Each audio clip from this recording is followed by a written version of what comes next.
प्रिय साथियों नमस्कार। आइए सुनते हैं उदय का भाग 6 आपके अपने कृष्णपाल के स्वर में। विवाह होने के पहले गंगाधर को शासन का अधिकार न था। उन दिनों झांसी का नायब कप्तान डल्लभ था। वह राजा के पास आया जाया करता था। लोग कहते थे कि दोनों में मैत्री है। गंगाधर राव अधिकार प्राप्त करने का प्रयत्न पहले से कर रहे थे। विवाह के उपरांत उनको अधिकार मिल गया, परंतु अधिकार मिलने के पहले कंपनी सरकार के साथ फिर एक ऐहदनामा हुआ। पुरानी बातें पुष्ट की गई। केवल एक बात नहीं हुई, झांसी में एक अंग्रेजी फौज रखी जाएगी, पर खर्च झांसी का राज्य देगा। गंगाधर राव को मानना पड़ा। मन को खटका। उन्होंने नगद खर्चा न देकर कंपनी सरकार का आग्रह निभाने के लिए झांसी के राज्य से 2,27,458 रुपये वार्षिक आय का एक इलाका इन राज्य लोलुपों को दे दिया। जब यह सब हो गया तब गंगाधर राव को शासन का अधिकार मिल गया। इसके बाद दरबार हुआ, खुशियां मनाई गई, खेल कूद नाटक इत्यादि हुए, परंतु अनेक झांसी निवासियों को उसमें खोखलापन ही दिखाई पड़ा। उनको अपने प्रदेश का खंडित होना कसका। स्वयं राजा को नाटकशाला में यथेष्ट मनोरंजन नहीं मिल सका। वे शीघ्र वहाँ से चले आए और रंगमहल में रानी के पास पहुँचे। रानी किले वाले महल में ही प्राय रहती थी। बाहर बहुत कम निकल पाती थी। जब निकलती तब पर्दे की कैद में, इसलिए सवारी, व्यायाम इत्यादि किले वाले महल के इर्द गिर्द आड़ ओट में कर पाती थी। तो भी वह काफ़ी समय इन बातों में लगाती थी और अपनी समग्र सहेलियों तथा किले के भीतर रहने वाली स्त्रियों को सवारी, शस्त्र प्रयोग, मल्लखंभ, कुश्ती का अभ्यास कराती थी। बचे हुए समय में धार्मिक ग्रंथों का थोड़ा सा परंतु नियमपूर्वक अध्ययन करती। भगवद गीता पर उनकी परम श्रद्धा थी। बाल्यावस्था को पार कर यौवन में पदार्पण करने को थी, परंतु नए नए वस्त्र, कीमती आभूषणों का शौक न करके उनकी धुन उपयुक्त बातों की ओर अधिक रहती थी।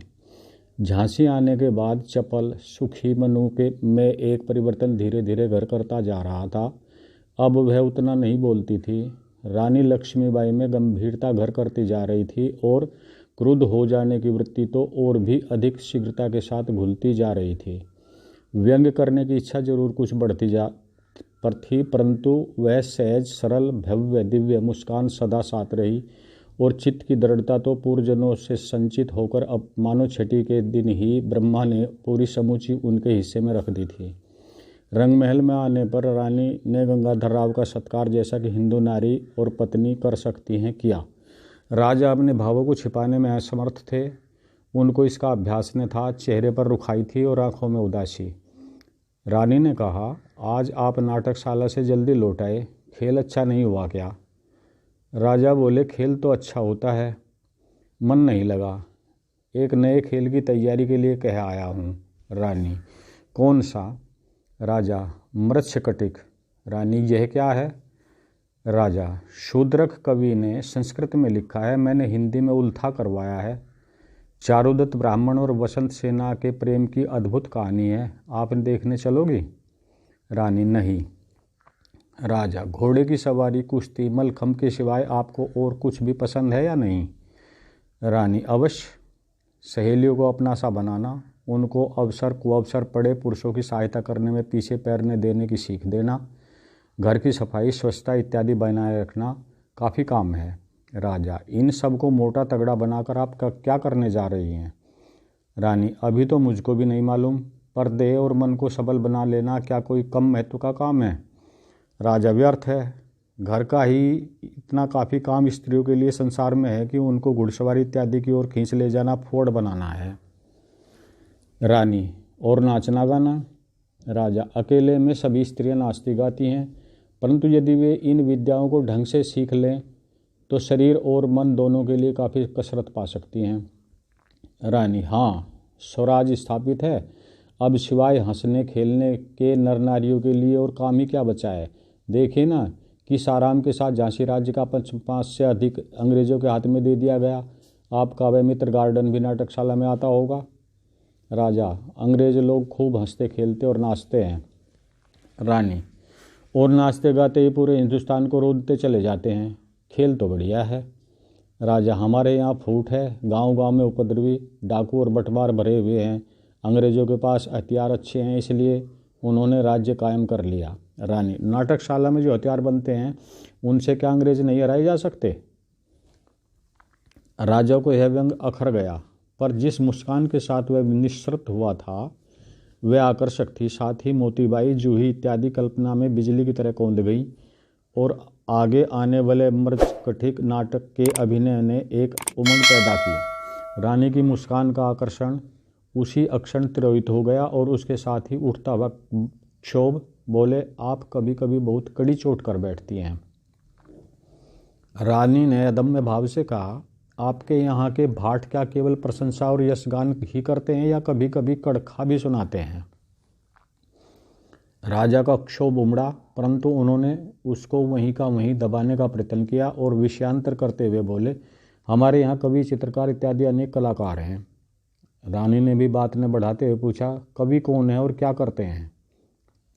राजा ने उत्तर दिया, एक हरदेश है, अच्छा कवि है, एक पजनेश है, रंगीन है, कहता अच्छे ढंग से है। ये सब लोग क्या लिखते हैं? राधा गोविंद का प्रेम वर्णन, नक्शिक नाई का भेद। नक्शिक नाई का भेद ये क्या? राधा या गोपियों की चोटी से लेकर एड़ी तक का कोमल वर्णन, यह नक्शिक हुआ। नाना प्रकार की सुंदर स्त्रियों की वृत्तियों का विविध वर्णन, यह नाई का भेद है। अर्थात स्त्रियों के पूरे शरीर की सूक्ष्म जांच पड़ताल, और इन सब काम के लिए इन लोगों को इनाम पुरस्कार भी दिए जाते होंगे। राजा जरा झेपे परंतु सहमे नहीं। बोले, इस प्रकार की कविता करने में बहुत विद्वता और मेहनत खर्च करनी पड़ती है, इसलिए उनको पुरस्कार दिया जाता है। वे लोग राज दरबार की शोभा है। रानी ने फिर उसी मुस्कुराहट के साथ कहा, भूषण को छत्रपति शिवाजी क्या इसी तरह की कविता के लिए बढ़ावा दिया करते थे? भूषण तो दरबार की शोभा रहे होंगे। राजा इस व्यंग से चिढ़ गए और क्षोभ को दबा न सके। बोले, आप हमेशा छत्रपति और पंत प्रधान बाजीराव और न जाने किन किन का नाम दिन रात रटा करती हैं। मैंने कई बार कहा कि इन बातों की छेड़छाड़ में अब कोई सार नहीं है। रानी ने कहा, मैं भी तो विनती किया करती हूँ कि उन बातों को बताइए जिनमें सार हो। राजा, आप राज्य का प्रबंध करना सीखिए, मैं भी इस ओर ध्यान देता हूँ। अच्छी व्यवस्था बनी रहे तो राज्य बना रहेगा, अन्यथा अंग्रेज फिर इसको अपनी देखरेख में ले लेंगे या शायद राज्य को ख़त्म करके अपना अधिकार बरतने लग जाएं। रानी, उस समय क्या आप नाटकशाला वाले किसी काम न आएंगे? राजा के हृदय में आग सी लग गई। कुछ कहना चाहते थे, कुछ कह गए। आपके मन में हठ नगर कोट के बाहर घोड़े पर घूमने का है और सखी सहेलियों भी जंगल टोरियों पर साथ में घोड़े कुदाएं, तो इससे बढ़कर न राज्य है, न राज्य प्रबंध, और न बेचारी नाटकशाला। ठीक है ना? रानी के ऊपर उनके क्रोध का कोई प्रभाव नहीं पड़ा। बोली, मेरे आपके दोनों के बीच यह विशाल महल क्या कम है? राजा इस व्यंग की चोट पड़ गई, पर वे गुस्से को पीने लगे। कुछ सोचकर पूछा, क्या सचमुच आपको नाटकशाला का मेरा मनोरंजन नापसंद है? रानी ने तुरंत उत्तर दिया, इन दिनों अब इससे अधिक हो ही क्या सकता है। राज्य का काम चलाने के लिए दीवान है, डाकुओं का दमन करने और प्रजा को ठीक पथ पर चालू रखने के लिए अंग्रेजी सेना है ही। इस पर भी यदि कोई गलती हो गई तो कंपनी के एजेंट की खुशामद कर ली। बस सब काम ज्यों का त्यों मनमाना चलता रहा। रानी मुस्कुराने लगी। इस बात में रानी की विलक्षण बुद्धि का आभास पाकर राजा को जरा सा विस्मय हुआ। उनके होठों पर बरबस हंसी आई। छुटपन की छबीली मनु लक्ष्मीबाई विशाल आदर्शों में विलीन हो गई। भाग 6 यहीं पर समाप्त करते हैं। धन्यवाद।